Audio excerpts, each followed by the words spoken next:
Welcome to the studio at That Nerd Show. I'm Marcus Blake, here doing a virtual interview from the Naples Film Festival, and we are speaking with director Jonathan Wysochi. And we are talking about his film, Dramarama, which, first of all, great name. Easily the most recognizable name out of titles at a film festival. And I was kind of laughing with a staff member of mine when we were talking about the festival, that I was like, I feel like I should be at a skating rink or something with this. But anyway, very interesting story. I still dealing with, coming of age, character coming out and still dealing with very conservative Christians who don't like his lifestyle. And I know it's set in 1994, but I still feel like that's very prevalent even today. So what brought you to this project? Yeah, sure. So this project is definitely based upon my growing up experience and my friends as well. So this is definitely the template for the project. I sort of reread my high school diary, which was slightly horrifying. And drew from, we were all drama kids, drew from sort of what was driving us. We were also, growing up in a pretty religious Christian community, and then I was in the closet, and so was a friend of mine and our friend group as well. And so I sort of wanted to just take all of these different elements and put them in the same story, because I didn't really feel like I had seen a coming of age film where the teenage characters are more resistant to change rather than sort of running towards it. Right. And that's what we were like when we were that age. We were not losing our virginity and, getting drunk and whatnot. We were very sort of afraid of moving into the adult space. And so that was sort of a main kind of through line in terms of what I wanted to do with the coming. That's an interesting take, because most of the coming of age films, you see them jump right into being rebellious. We know who we are. And you don't really see how, even if you are coming out, you can still be kind of conservative and even have faith. We don't talk enough about that with these kinds of stories. So we're definitely. And I also feel like with Christian characters, they're often sort of portrayed maybe a little two-dimensionally. And so I wanted to try to sort of show a spectrum of that rather than... Yes, unfortunately, not all of them are lumped into the same group as the Westboro Baptist Church. It's like not all Christians. Westboro. Right.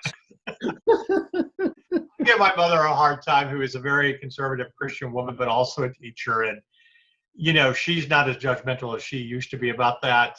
But when she had a couple of students, she used to teach middle school math, a girl who came out to her, who trusted her. And my mother's like, I don't really know what to do, and I've never experienced this, but she showed her compassion, and she kind of realized that it's like, yes, I am a Christian, but I don't have to be that batshit crazy, trying to condemn everybody. There is still that aspect of showing compassion and love towards one another. Absolutely. Yeah, that's really it's a great story.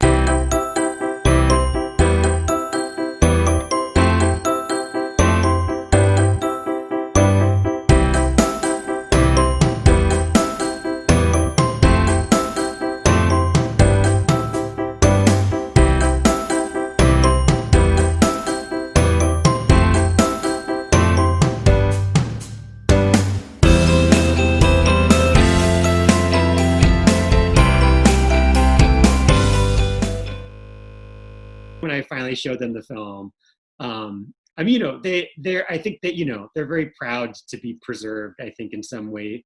But, I think depending on who you were when you were a teenager, some people don't want to look back on that time. No.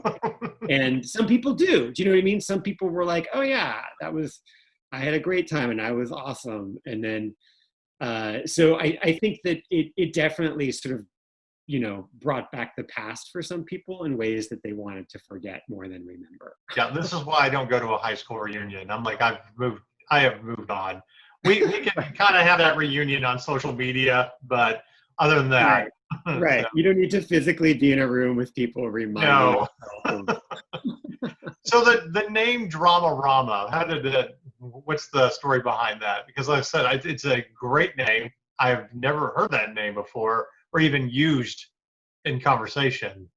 Yeah, no, I mean, I feel like I feel like it's it just felt like a both a celebration of being a theater kid as well Right. as a sort of hat tip to what was going to happen in the film, which is a lot of drama between these people, a lot of conflict, and a lot like, of heavy feelings that we're going to be like we have drama and then we're going to kick it up a notch. And that's where Exactly. Dramarama comes in. Yeah, we're going to bring it into the Rama part of the drama. So it seems to work on multiple levels. There is, a famous band from the 80s that's also named Dramarama. Yeah. That also had like a bit of a cinema bent to it. And so, yeah, I don't know. I felt like it just really encapsulated the feeling that I wanted to sort of give in this film.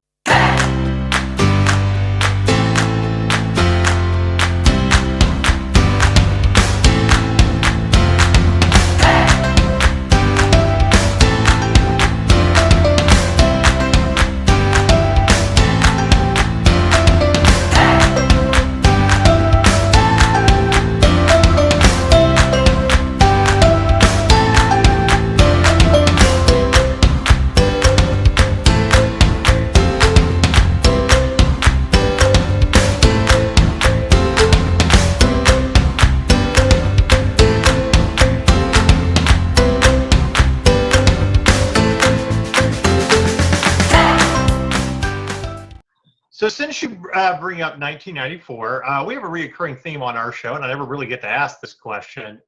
We have debated over the years, even to the point that we might have to do a documentary about how 1994 was one of the greatest years in movie history. And you had a lot of great movies, but you had a lot of these movies that you forget about that if they're on cable, you still go back and watch, and they're very wonderful.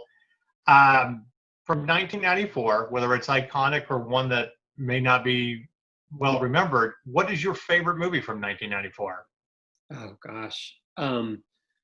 I would have to say, and this was my guilty pleasure film for many years, that I no longer need to feel guilty about, I think, because I think people now actually think it's a good movie, which is the Winona Ryder version of Little Women. Yes. Okay. Nice. I still have an I used affinity. to be shameful about that, but now I'm like, no, it actually is a good movie. Right. I still have an affinity to Airheads, where the band, takes the radio station hostage. I mean, it's Yes, which is also a good movie. I feel like Airheads has been more forgotten though. yeah, it has. All right. So here's your last question, your nerd question. We're going to test your inner nerd. Oh boy. If you could have a weapon of choice or a superpower from within the nerd universe to fight the forces of evil, what would you choose? God, I mean, I would have to go for invisibility, just because of the amount of knowledge you could collect from that, and then sort of Right. know what's coming at you or how to deal with something. I feel like, Right. yeah. Oh my God, could you imagine a story where everybody that still felt like they were trapped in the closet had that power and had everybody else's secrets? No, it's kind of an amazing metaphor in a way as well. Yeah, right.